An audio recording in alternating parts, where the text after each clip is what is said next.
घोटालों को लेकर चर्चाओं में रहने वाले उद्यान विभाग में एक बार फिर से नया घोटाला सामने आया है। दरअसल इस बार ऊखीमठ जिले के किसान मानवेंद्र सिंह को संजीवनी नर्सरी के द्वारा नींबू के पौधों के नाम पर जम्बीरे के पौधे दे दिए गए। जब किसान मानवेंद्र सिंह को जम्बीरे के बारे में पता चला तो उन्होंने इसकी शिकायत उद्यान विभाग में की, जिसके बाद रुद्रप्रयाग जिले के तत्कालीन जिला उद्यान अधिकारी ने इसकी पुष्टि की और निदेशालय से संजीवनी नर्सरी पर उचित कार्रवाई की मांग की थी। जब संबंधित नर्सरी पर कोई कार्रवाई नहीं हुई तो पर्वतीय कृषक, कृषि बागवानी और उद्यमी संगठन ने इस विषय को गंभीरता से उठाया और उद्यान मंत्री गणेश जोशी से पीड़ित किसानों को मुआवजा दिलाने और संबंधित नर्सरी के खिलाफ नर्सरी एक्ट के तहत कार्रवाई करने की मांग की। लेकिन अभी तक कोई कार्रवाई नहीं होने पर कृषि बागवानी संगठन के सचिव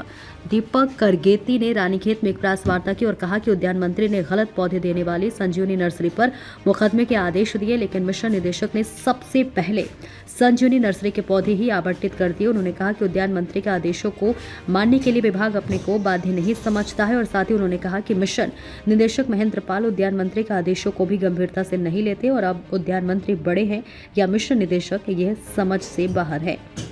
रानीखेत से गोपाल बिष्ट की रिपोर्ट। संजीवनी नर्सरी को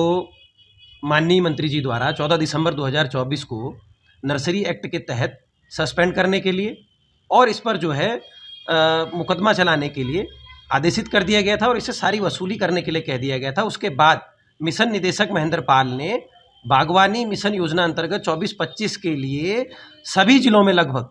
इसी संजीवनी नर्सरी को शीतकालीन फल पौधों के आवंटन कर दिए हैं। ऐसे में ये तय हो गया है कि माननीय मंत्री के आदेशों को मानने के लिए उद्यान विभाग कहीं से अपने आप को बाध्य नहीं समझता है और उद्यान मंत्री से ऊपर अपने आप को रखता है। तो यक्ष प्रश्न यह है कि अब उद्यान विभाग में उद्यान मंत्री बड़े हैं या फिर मिशन निदेशक बड़े हैं, लेकिन हम पर्वतीय कृषक बागवान उद्यमी संगठन के लोग अपने किसानों के साथ किसी भी तरीके का भ्रष्टाचार, किसी के तरीके की जो है